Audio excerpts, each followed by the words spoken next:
Okay. So what we're going to do today is we're going to graph quadratics, and we're going to do the transformations. Jack, you cannot be rubbing your head already. I haven't even started. Like, I haven't even given a single note, and he's over here going, oh. I haven't even started. All right.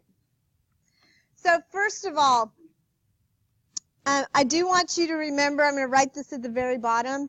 So in our form,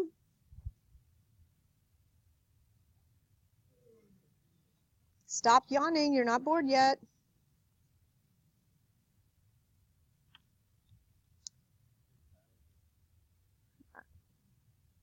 Longest week ever, too. Like, this is Wednesday. It's not even Thursday, it's Wednesday. Okay, so you guys, inside the parentheses, that's my x, and outside the parentheses is a y. So inside the parentheses is x, and outside the parentheses is a y transformation. So when we make our little t-chart, if it's inside, it's the x, but it's outside, it's the y.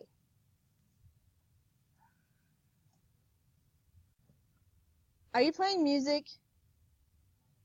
Yeah, take that out. So the parent function for the quadratic is y equals x squared. The domain of every parabola every time, no matter what we do today, if you can't do anything else, you can write an r, because every time the domain is r. The range is bottom to top. And if you put little arrows on here, bottom to top would be 0 to infinity. And the vertex here is 0, 0. And if I put a 1 in here, 1 squared gives me 1, and 2 squared gives me 4. Negative 1 gives me positive 1, and negative 2 gives me 4. And that's where these points came from over here. But we're going to shift these every time.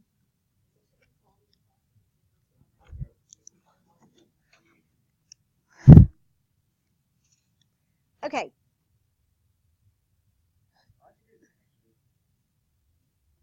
Are you taller, Zach? You're taller? It's all right. I think I'm all good now. I don't know if he comes in and there's a problem. Somebody start fighting or something, so like distract him. Yeah, like so he gets distracted. All right.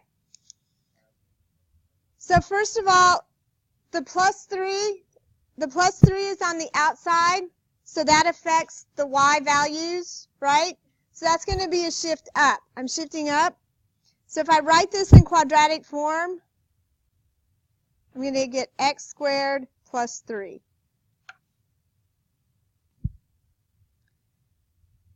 So the domain of every parabola every time is all real numbers. So now what I would do is I would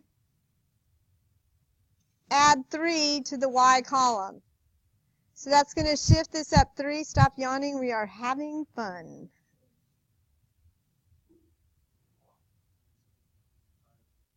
Well,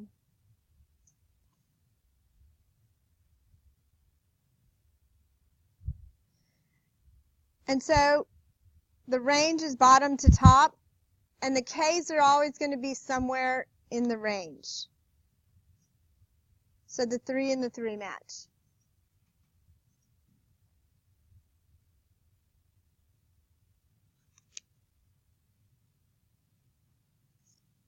Yes?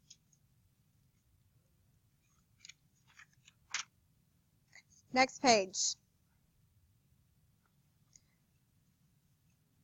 So what did we say about, I'm sorry, what? So the range is the bottom to top. So the bottom was 3 now.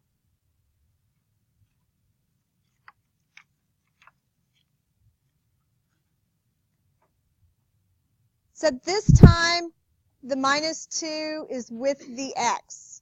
So this is going to be an x shift. And what do we know about our x's? They lie. They lie. So minus 2 is really add 2 to the x column. So in the quadratic form, what's in parentheses is going to go here.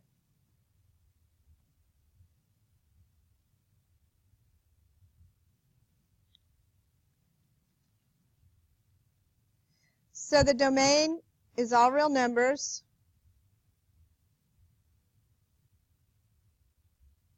The range, I have to do my shifting here.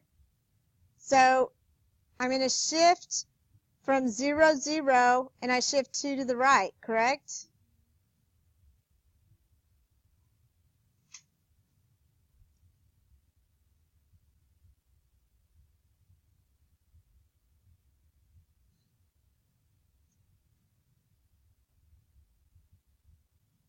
So what is my range, bottom to top? It's 0 to infinity, and that makes sense because do I have a plus anything outside? I don't, so it is 0. So that makes sense that it's 0.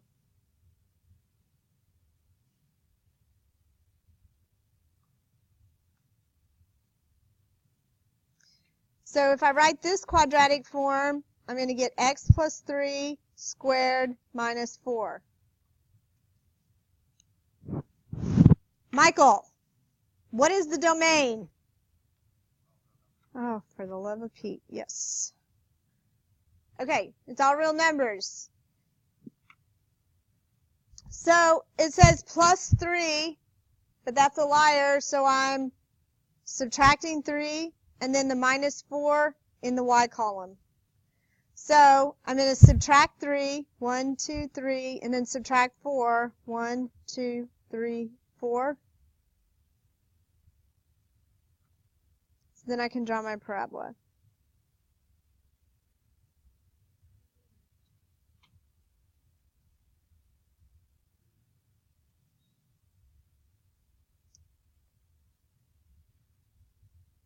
So bottom to top then would be negative 4 to infinity. And my k matches.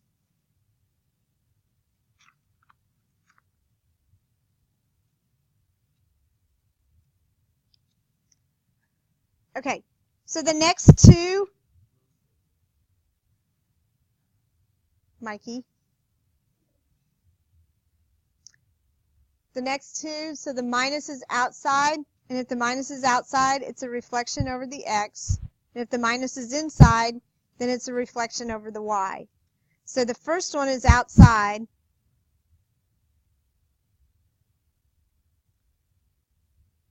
So you get minus x squared. In the next one, the minus is inside. So it looks like that. And this one is a reflection over the x. And this one is a reflection over the y.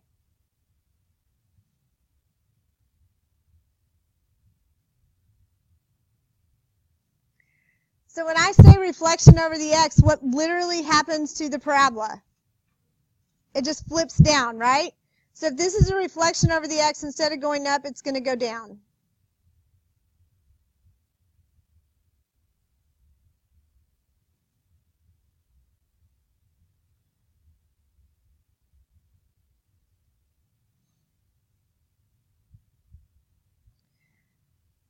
But if I did have to do something, I would multiply my y times negative 1.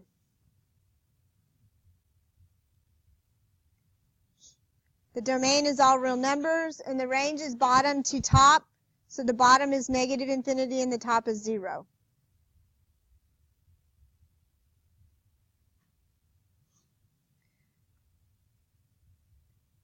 On the next one, though, the negative is on the inside, so I'm multiplying the x times negative 1. But if it's a reflection over the y, what's going to happen?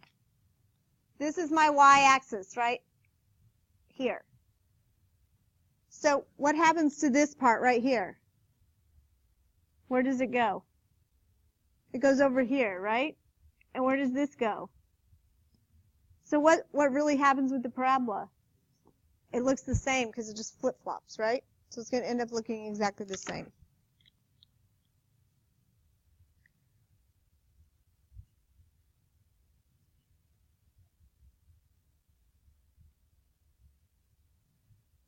So it's all real numbers and 0 to infinity.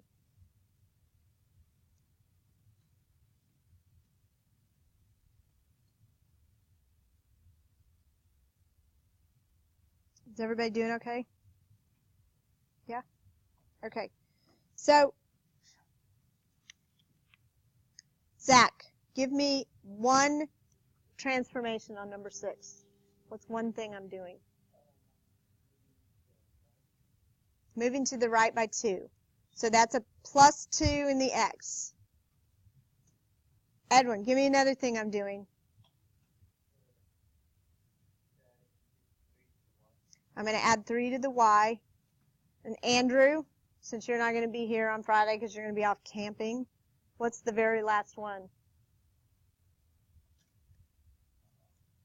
What I used the 2 and I used the 3. What haven't I used yet? So what is that?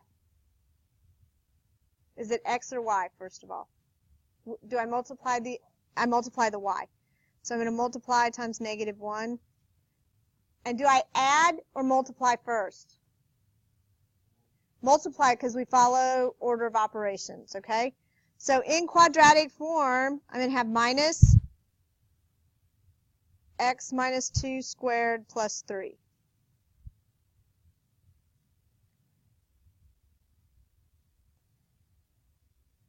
So let's just talk about what's happening. I'm going to take the parabola and I'm going to flip it upside down, and then I'm going to move it 2 to the right and up 3, right? So if I flip it upside down, I move 2 to the right and up 3.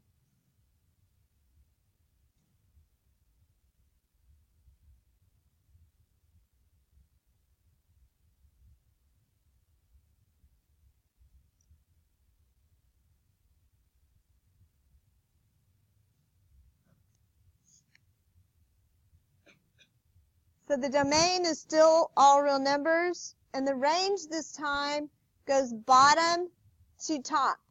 And what's at the bottom?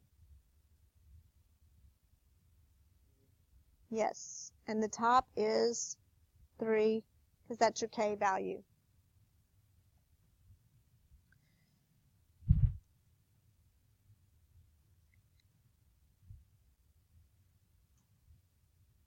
So I have 2 left. I have 2 things left. When I multiply by a number bigger than 1, that's in the y column, and that's a stretch. So this gives me y equals 2x squared. When I multiply by 1/2, that's a compression. So by bigger than 1, it's a stretch. By less than 1 is the compression. And the negative doesn't count because the negative makes a reflection. So that's something separate. The negative is something separate. So I'm just looking at the actual value of the a. So when I multiply by 2, and this is multiplied by 1/2. So if I multiply by 2, I get, let's see, 4, I get 8, 4, 0, 4, and 8.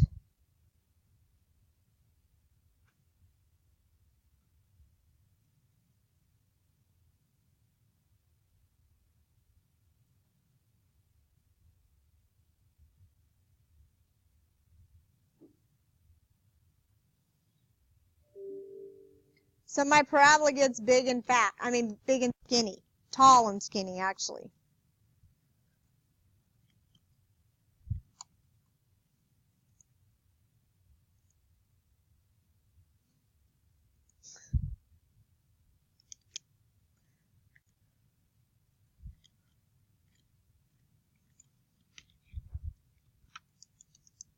So my domain is still all real numbers, and the range is bottom to top, so it's 0 to infinity.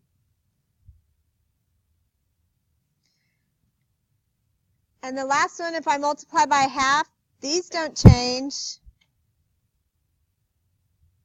but the y column does. So this becomes 2, a half, 0, a half, and 2. And y'all hate graphing fractions, right?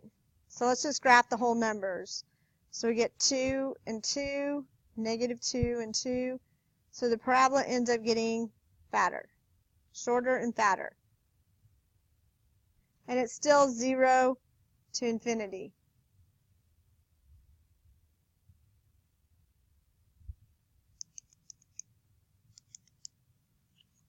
Okay, look at the homework. Everybody look at the homework.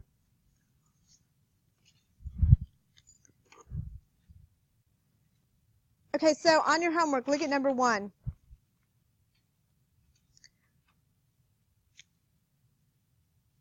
So if we write this, this is what I get.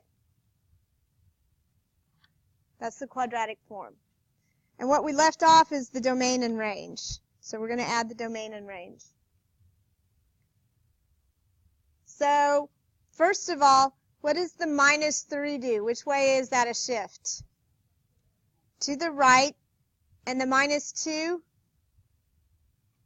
is down, right? So this is going to be add 3 and subtract 2.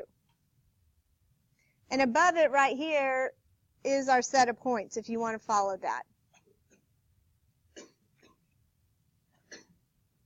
So on number 3, what's the negative?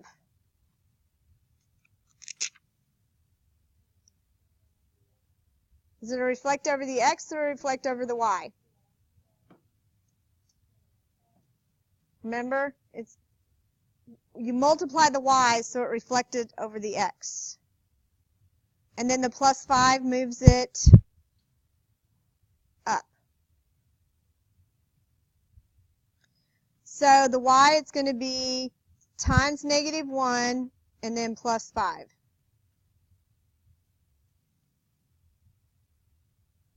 And you have to multiply first. So number 4 is really the one I wanted to go over. So first of all, the negative does what?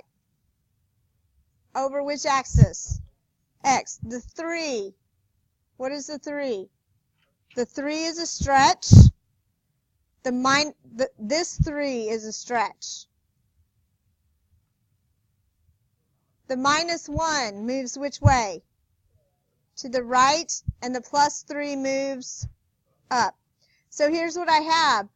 I can multiply my y column times negative 3, and then add 3, and I'm going to add 1 to the x column.